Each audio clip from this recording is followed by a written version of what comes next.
Are you kidding me? Don't get me started on that. I say absolutely not. And the other thing that I say is if Denver bans ARs or assault rifles or whatever they want to call them, even though you're a cop, you don't get to have one either.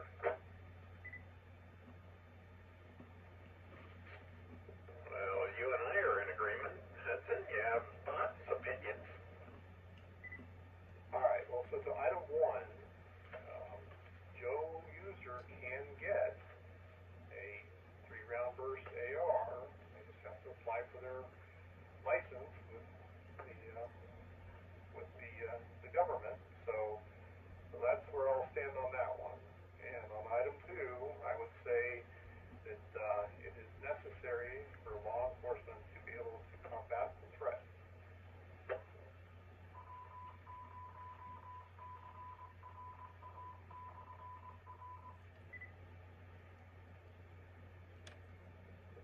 So you're correct on item 1, and of course, the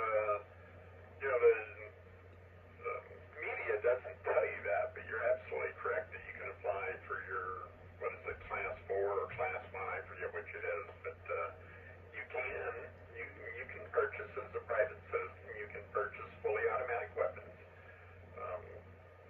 They are quite expensive, as you're probably aware at this point. For item 2, I want to personally agree with you. I think that law enforcement should certainly have access to weapons that John Q. Public does, but I don't believe that they should have access to weapons that the public does not. Yeah, no, we're in full agreement. I think as long as the scales can be balanced, that their apparent imbalance is acceptable.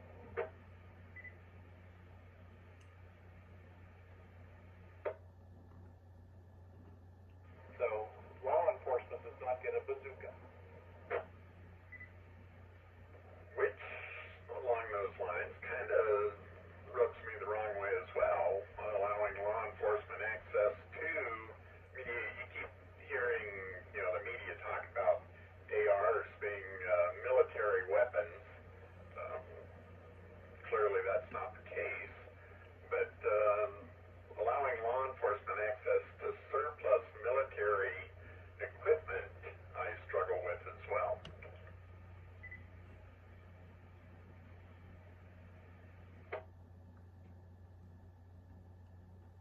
Yeah, I agree with you. We've got plenty of threat out there for them to need to equip themselves in an appropriate manner. So I don't have a real gripe with that. But I don't think that it's intended that they offset the balance of power to the point where it's a small army. My thoughts as well, but if you allow them access to weapons that the public doesn't have, aren't you in essence defeating the intent of the Second Amendment? Steve, go ahead.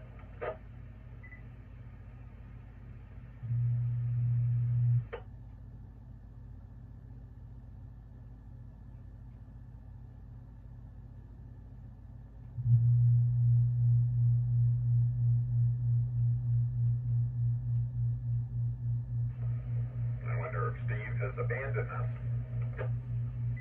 K4 BBB. Those sound like you can't talk.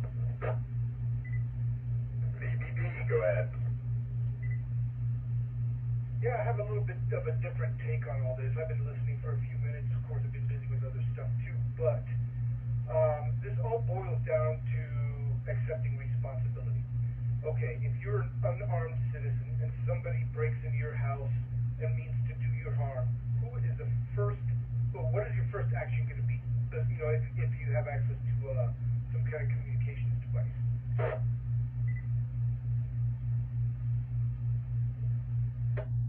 Well, my first action is probably going to be to arm myself because, calling 911, which I assume you're suggesting you should do, they are at best minutes away. That's my point. So you're going to call 911 and get the on there as soon as they possibly can. And why do you think that? Why would somebody call 911 as opposed to arm themselves? I'm sorry, I had some traffic on the other radio. Say that again? So as a let's say I was a non-gun owner, and I don't believe in guns and whatnot, why would I choose to not arm myself and rely on 911?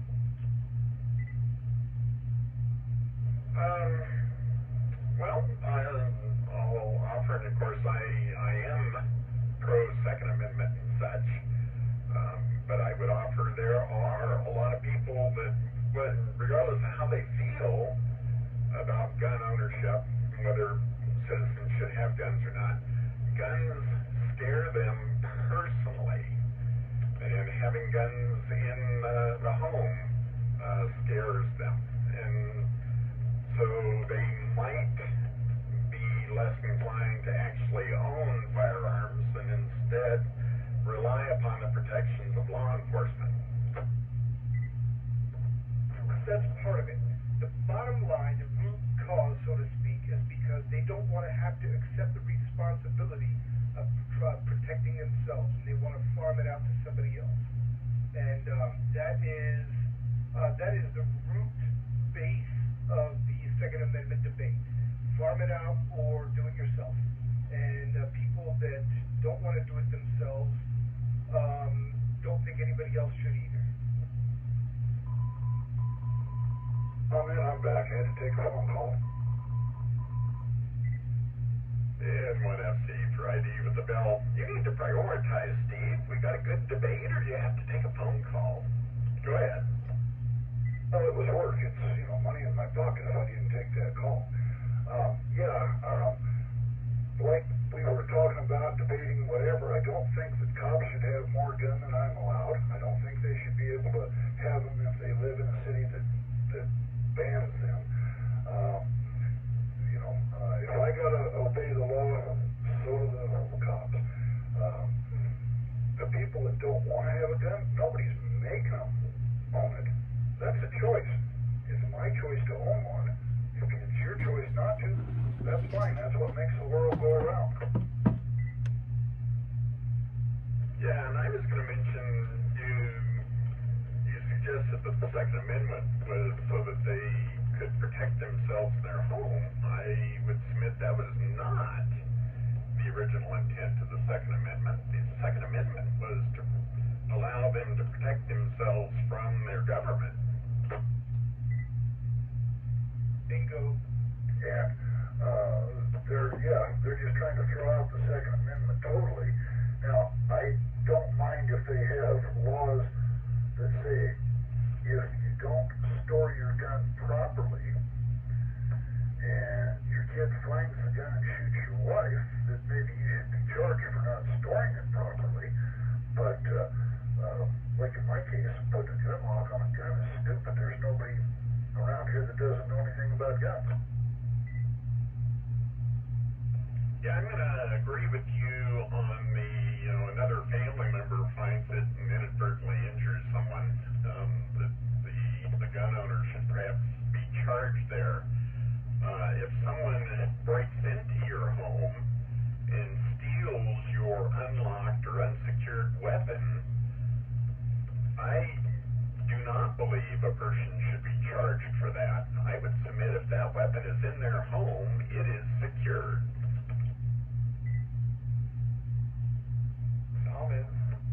Somebody broke into my house. They broke the law. I did not. And like I said, I don't. Well, I have one weapon that is never. What's the word I want to use? It's never secure. It's always right close to me, just in case somebody kicks in the door to do a home invasion or something like that. That disgruntled husband. Anyway, comment, go ahead. All right, so David, think about the scenario you put out there about someone using a firearm against a family member and having the gun owner be held somewhat accountable. So if you took that and applied it to vehicles, would you still agree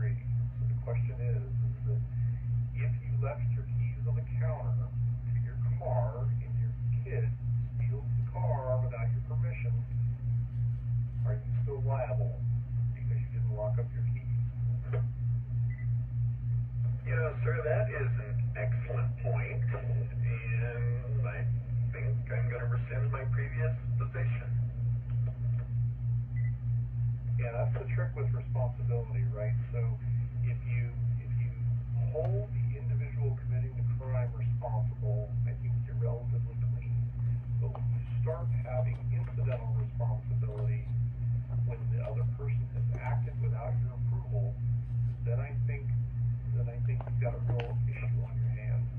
You know, if you purchased the firearm for the person and you don't care about how they store it or how they use it, then I think yep, you're equally culpable. But if you're making from the choice to have them have access to something, then I think you're clear.